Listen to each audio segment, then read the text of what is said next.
Hello student, welcome to I science. आज का जो मेरा वीडियो है नीट का, वो 2021 का क्वेश्चन है। चैप्टर है मोशन इन अ प्लेन और टॉपिक बड़ा इंटरेस्टिंग है। दो टॉपिक को फ्यूज करके क्वेश्चन बना है। एक है आपका रेक्टिलिनियर मोशन और दूसरा आपका प्रोजेक्टाइल मोशन। दोनों को मिक्स करके क्वेश्चन बना है। बड़ा इंटरेस्टिंग है, बहुत ही ईजी है। चलिए देखते हैं क्वेश्चन क्या है। A car starts from rest and accelerates at 5 metre per second square. तो गाड़ी चल रही है स्टार्टिंग रेस्ट से, उसके acceleration 5 metre per second square है। Time t equal to 4 second, a ball is drop out of a window by a person sitting in a car. बड़ा interesting है। सपोज आप कार में बैठे हैं, आपने स्टार्टिंग में आपकी वेलोसिटी 0 है, आपने एक्सेलरेशन 5 का दिया और गाड़ी चली 4 मीटर की 4 सेकंड के बाद आपने क्या किया, बॉल आपके हाथ में था, फेंक दिया, जस्ट ड्रॉप किया। ऐसा फोर्स नहीं, जस्ट ड्रॉप किया, छोड़ दिया। आपने छोड़ दिया।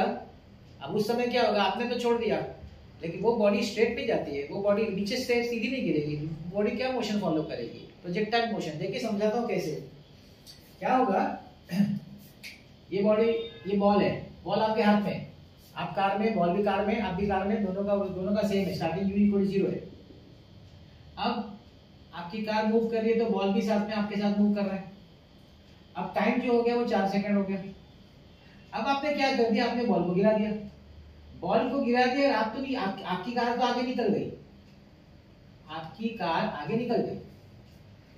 4 सेकंड के बाद जब आपने बॉल को गिराया तो बॉल ना तो सीधा जाएगा, ना तो वर्टिकली जाएगा, ना हॉरिजॉन्टली। बॉल ये पाथ फॉलो करेगा, जिसको हम बोलते हैं projectile motion. I hope you got the point. तो ये एक्चुअल मोशन है, ये 4 सेकंड का, बाद में प्रोजेक्टाइल मोशन, बाद में बॉल गिरेगा ग्राउंड पे। तो क्वेश्चन क्या पूछा है, What is the velocity and acceleration of the ball at t is equal to 6 seconds? ये 4 सेकंड, उसके बाद का 2 सेकंड, 4 सेकंड के बाद का 2 सेकंड। बट बॉल यहाँ पे कहीं होगा, बॉल इस जगह पे कहीं होगा, इस जगह। तो बोला इस जगह पे जहाँ पे बॉल होगा उस समय उसका वेलोसिटी कितना, उसका एक्सेलरेशन कितना, ये क्वेश्चन। तो हम इसको 2 पार्ट में करेंगे। हम पहला सिर्फ रेक्टिलिनियर स्ट्रेट लाइन मोशन करेंगे, बाद में प्रोजेक्टाइल पे आ जाएंगे। चलिए पहले मैं बात करता हूँ straight line motion, rectilinear motion. Rectilinear motion बड़ा इजी कांसेप्ट है, इसमें कुछ समझाने जैसा है नहीं। देखिए u0 t दिया हुआ है, आपको एक्सेलरेशन भी दिया हुआ है 5 मीटर पर सेकंड स्क्वायर। तो मैं इस जगह का वेलोसिटी निकालूंगा।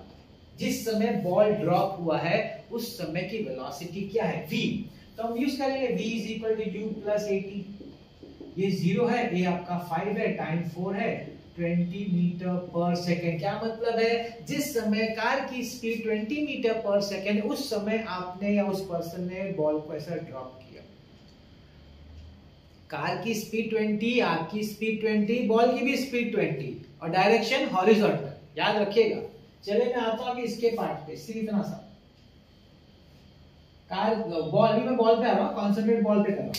अब बॉल इधर है, आपने ड्रॉप कर दिया, बॉल ना वर्टिकल जाएगा ना हॉरिजॉन्टल। हाँ, उसकी हॉरिजॉन्टल वेलोसिटी तो डेफिनेटली रहेगी, जो कि है 20 मीटर पर सेकेंड। ये जिस समय आपने ड्रॉप किया उस समय बॉल की वेलोसिटी हॉरिजॉन्टल थी 20 मीटर। ये आपको हॉरिजॉन्टल कंपोनेंट है, ठीक है ना, हम लोग इसको ux बोल सकते हैं। अच्छा, वर्टिकल कंपोनेंट तो उस समय 0 है, vy या ui, sorry ui। Initially vertical component 0 है, अभी तो सिर्फ हॉरिजॉन्टल कंपोनेंट है। अब इसके बाद बॉल गिरना शुरू होता है, और कौन सा मोशन फॉलो करेगा, प्रोजेक्टाइल मोशन। थोड़ी देर के बाद वो यहां पहुंचेगा आफ्टर टाइम। देखिए इन लोगों ने 6 पूछा है, लेकिन हमको तो 2 का ही बात करना है। हमको तो 2, 4 के बाद और 2 सेकंड में क्या होने वाला है। क्या आप जानते हैं प्रोजेक्टर का बहुत इंपॉर्टेंट कांसेप्ट क्या, हॉरिजॉन्टल कंपोनेंट वेलोसिटी चेंज नहीं होती।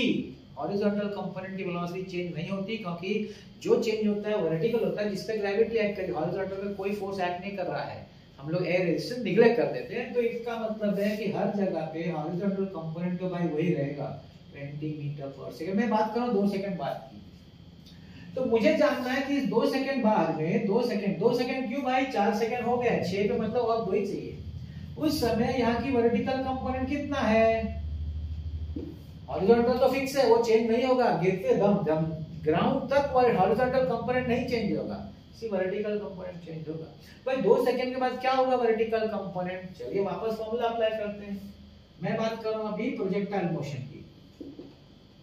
Projectile motion horizontal component remains constant, horizontal component में कोई बदलाव नहीं होता है जो है 20 मीटर पर सेकेंड।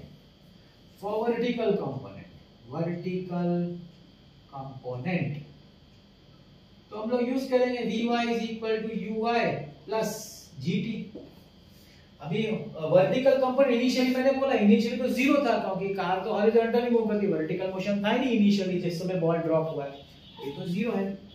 जी हम लोग 10 लेते हैं, टाइम 2 लिया, 20 मीटर पर सेकेंड मतलब 2 सेकंड के बाद इसकी वेलोसिटी वर्टिकल कंपोनेंट का वेलोसिटी भी 20 मीटर पर सेकेंड, मतलब हॉरिजॉन्टल भी 20 है, वर्टिकल भी 20 है, दोनों के बीच में 90 डिग्री है। आपको अगर रिजल्टेंट निकालना है तो पाइथागोरस से डायरेक्टली निकलता है, 20 और 20 का पाइथागोरस करेंगे तो 20√2 आएगा। तो इसका जो वेलोसिटी है, resultant velocity 20√2 metre per second. This how did I get this? This we got by Pythagoras. दोनों परपेंडिकुलर है ना, तो पाइथागोरस करो तो आ जाएगा। 20√2 किधर किधर है भाई? इधर तो नहीं है, ए ऑप्शन में नहीं है और डी ऑप्शन में नहीं, इट इज आइदर बी और सी। अच्छा दूसरा क्या पूछा? एक्सेलरेशन, बड़ा इजी है। अभी इसमें हॉरिजॉन्टल में तो कोई फोर्स है ही नहीं, मतलब हॉरिजॉन्टल में कोई एक्सेलरेशन है ही नहीं, जो है वो वर्टिकल है, मतलब एक ही एक्सेलरेशन है। और कौन सा एक्सेलरेशन है? वो एक्सेलरेशन ड्यू टू ग्रेविटी। कुछ सॉल्व ही नहीं करना है, acceleration due to gravity is 10, so this goes, it's only option C. In fact में आपको इस क्वेश्चन में तो ऐसा है ना, सॉल्व ही नहीं करना है क्वेश्चन में, तो चलो आपको समझाने के लिए इतना एक्सप्लेन किया, आपको सॉल्व ही नहीं करना है। जब आपको पता चला कि लास्ट वाला पार्ट स्टार्टिंग में रेक्टिलिनियर, मतलब बाद में तो प्रोजेक्टाइल हो गया, जैसे प्रोजेक्टाइल हो गया तो एक्सेलरेशन एक ही एक्सेलरेशन है, वो है 10, और कोई एक्सेलरेशन नहीं है, और 10 एक ही जगह पे। आपको बिना सॉल्व किए 5 सेकंड का क्वेश्चन है, ऑप्शन सी। लेकिन मैं उस तरह से नहीं जाता, मैं पूरा एक्सप्लेन, क्योंकि सपोज कहीं और भी कुछ और वैल्यूज होता तो शायद कंफ्यूजन हो सकता था, 10 दो जगह होता और 20√2 और 20 होता तो शायद सॉल्व ही करना पड़ता, वो भी है। लेकिन यहाँ चलो उन्होंने बहुत इजी बना दिया, एक ही जगह 10 दिया, 2 जगह 10 देते और ये वेलोसिटी अलग अलग दे देते तो फिर सोचना पड़ता, सॉल्व करना पड़ता। चलो, लेकिन आई होप बड़ा इजी क्वेश्चन, अगर आप सॉल्व भी करेंगे तो मेरे ख्याल से इस सम को सॉल्व करने के लिए हार्डली 30 सेकंड या 40 सेकंड जाएगा, अगर आपको कंसेप्ट क्लियर है तो। मैं तो अपना पूरा टाइम लेता हूँ, क्योंकि मुझे समझाना है, मुझे एग्जाम नहीं देना, मुझे आपको समझाना है। जब आप समझ लेंगे ना, खुद सॉल्व करेंगे तो आपको 30 सेकंड ज्यादा या 50 सेकंड ज्यादा नहीं लगेगा, ऐसा है। तो आप देख रहे हैं ना फिजिक्स, जो अगर आप मेरे वीडियोस देख रहे हैं फिजिक्स के, आपको समझ में आएगा कि बड़ा इजी क्वेश्चन है नीट में। लोग नीट वाले बेवजह डरते हैं फिजिक्स से कि फिजिक्स इतना डिफिकल्ट है, कैसे मार्क्स आएगा, ऐसा कुछ भी नहीं। 2 ही काम करिए, पहला काम फॉर्मूला बुक बनाइए, खुद के हाथों से बनाइए, फॉर्मूला जितने ये देखिए, लिखिए, टर्म्स जो उसमें सिंबल्स होते हैं ना, उस पर बड़ा ध्यान दीजिए, ये टर्म क्या रिप्रेजेंट करता है, ये टर्म क्या रिप्रेजेंट, उसको लिखिए समझने के लिए, क्योंकि जब आप सम सॉल्व करेंगे तो आपको हर एक टर्म का मतलब मालूम होना चाहिए। और प्रैक्टिस कैसे करिए? पहला प्रैक्टिस नॉर्मल करिए जैसे आप करते हैं, लेकिन बाद में जब प्रैक्टिस रैंडम करिए, अलग अलग चैप्टर से सम उठाइए, अलग अलग टॉपिक से उठाइए। जैसे मैं अपना प्लेलिस्ट आप देखिए, रैंडम क्वेश्चन है मेरा, यही तरीका है करने का, प्रैक्टिस करने का, ये एक्चुअल तरीका है, क्योंकि आपको प्रैक्टिस करना है एज जैसा आपका एग्जाम में आने वाला है। आपके एग्जाम में तो रैंडम क्वेश्चन आता है, तो आप क्यों नहीं रैंडम प्रैक्टिस करते हैं? आप भी रैंडम क्वेश्चंस का प्रैक्टिस करिए, अपने आप को आदत डालिए, अपने ब्रेन को उसके तैयार कीजिए आपके एग्जाम के लिए। तकलीफ होगी, होने दीजिए, कोई प्रॉब्लम नहीं, तकलीफ होना ही अच्छी बात है, तभी तो आप उसमें से प्रॉब्लम में से बाहर आएंगे, तभी तो आपको बाद में पता चलेगा अरे फिजिक्स तो बड़ा ईजी है।